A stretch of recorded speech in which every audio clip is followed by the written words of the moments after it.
The Mexican forces had just stormed a safe house in Santa Ana Amatlan and finally destroyed Cesar El Botox Sepulveda Arellano, the $5 million bounty cartel boss, accused of ordering the murder of Bernardo Bravo Manriquez and tied to more than 30 high-profile executions across Michoacan.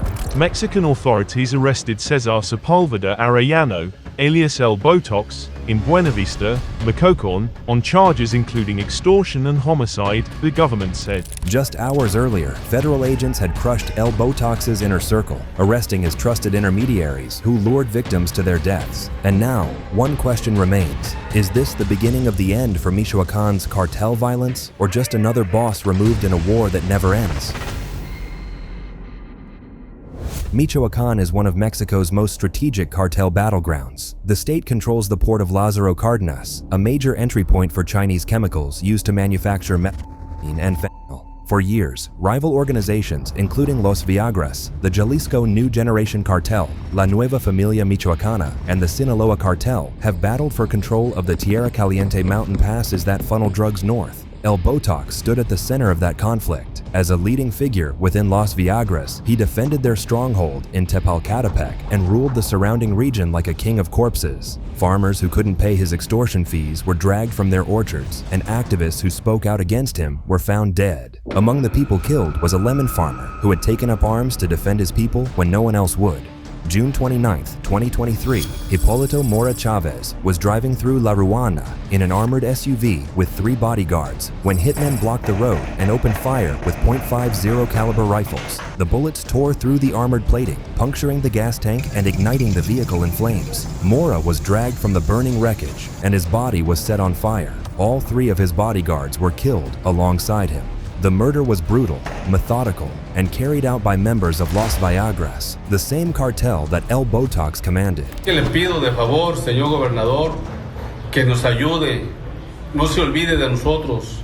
Hasta ahorita no sabemos de ningún avance. Years earlier, Mora had openly stood against cartel extortion and kidnappings in Michoacán. He founded Los Autodefensas, Mexico's first armed self-defense movement that helped drive the Knights Templar cartel out of the Tierra Caliente region. But after their fail, Los Viagras rose to take their place, and they were more violent and ruthless than before. From that moment on, Mora became a marked man and survived 2 assassination attempts before the attack in June 2023, which finally succeeded. Hipólito Mora's murder sent shockwaves far beyond Michoacán. The killing was proof that cartel power had crossed from local terror into something the world could no longer ignore. But what happened next would put El Botox on America's most wanted list.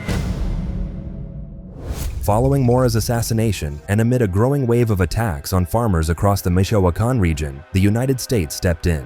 On August 14, 2025, the U.S. Treasury Department sanctioned Carteles Unidos and Los Viagras under Executive Order 14,059 for their role in the international proliferation of illicit drugs. The U.S. government placed a $5 million bounty on El Botox's head. For most men, that would mean disappearing into the mountains, but El Botox did the opposite. He stayed exactly where he was. And as international pressure closed in, the violence on the ground only intensified, and that defiance was about to claim another life.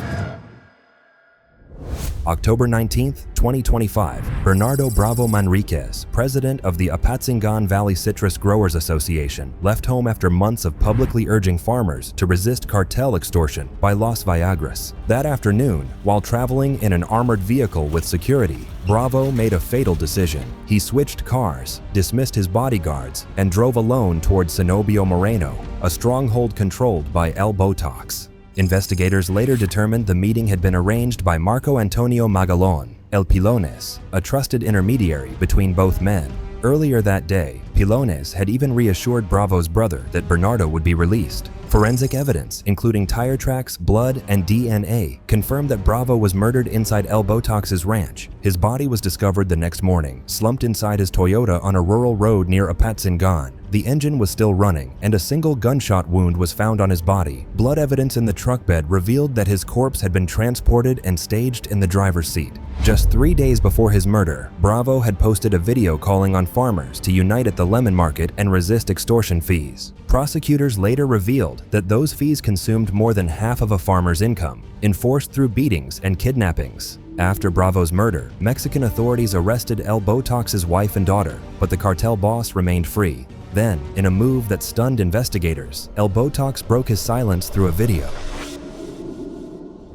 In early January 2026, Cesar Sepulveda released videos on social media from hiding. In the recordings, El Botox denied killing Bernardo Bravo. He demanded the release of his jailed family members and accused Michoacan officials of corruption. Then bizarrely, he called on US President Donald Trump to intervene in Mexico. Bravo me bajaba los dólares de Estados Unidos de la mafia y me los entregaban a Patzingán. La mafia, eso ya se acabó. Eso ya se acabó, hasta el dinero se acabó en estas guerras. No soy la persona que me quiere informar ustedes. Ahora, una pregunta. Despite his denials, Federal Security Secretary Omar Garcia Harfuch publicly announced that El Botox's arrest was inevitable, and days later, it happened. But the operation to bring him down had been building for weeks. For weeks, federal intelligence teams had been systematically dismantling El Botox's inner circle. On January 21st, they arrested Marco Antonio El Polones Magalon in Tuxpan, the intermediary who had lured Bernardo Bravo to his death. Then, in the early morning hours of January 22nd, they detained Sandra Lisbeth, described as El Botox's primary financial operator and the person who managed the cartel's extortion profits. With these two arrests, authorities finally had the intelligence they needed to locate El Botox's hideout. At 7:22 a.m. on January 22nd, a joint operation involving the Mexican Army, Navy, National Guard, and State Police descended on a house on Lázaro Cárdenas Street in Santa Ana, Amatlan, Buena Vista Municipality. A second team created a diversion in Cenobio Moreno, while the primary assault force moved on to his actual location. When federal agents breached the property, El Botox attempted to flee through the back exit. A female federal agent intercepted him and brought him down. Two of his bodyguards were arrested alongside him. Inside the house, officers seized drugs, live ammunition, and radio communication equipment. Within hours, El Botox was loaded onto a federal helicopter and flown to Mexico City. His supporters attempted to set up roadblocks across Tierra Caliente, but the cartels had lost. By the time burning vehicles appeared on the highways, El Botox was already airborne, beyond their reach.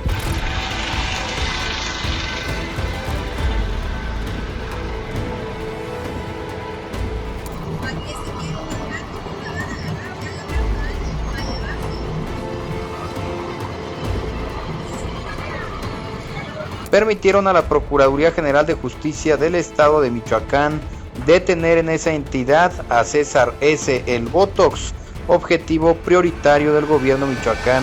With El Botox finally in custody, the wheels of justice began to turn. But would they actually bring closure to the families he destroyed? On January 24th, 2026, El Botox appeared virtually before a federal judge from inside the Altiplano maximum security prison.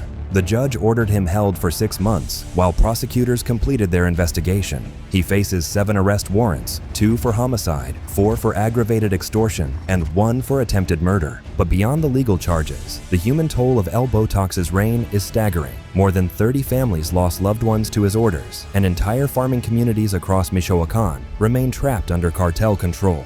Even after Hipólito Mora's murder, the danger didn't end. His brother, Guadalupe Mora, continues to live under constant threat, requiring a 20-person security detail just to stay alive. And for lemon farmers like those who stood beside Bernardo Bravo Manriquez, nothing has changed. In November 2025, a farmer told a priest in Apatzingán that cartel fees had become so severe that harvesting all of his lemons no longer made economic sense. The question now isn't whether El Botox will pay for his crimes, it's whether his arrest changes anything at all. Because in Michoacán, removing one cartel boss has never stopped the violence. It just opens the territory for the next one. What do you think? Was El Botox's capture real justice, or just the latest move in Mexico's endless cartel war? Drop your thoughts below.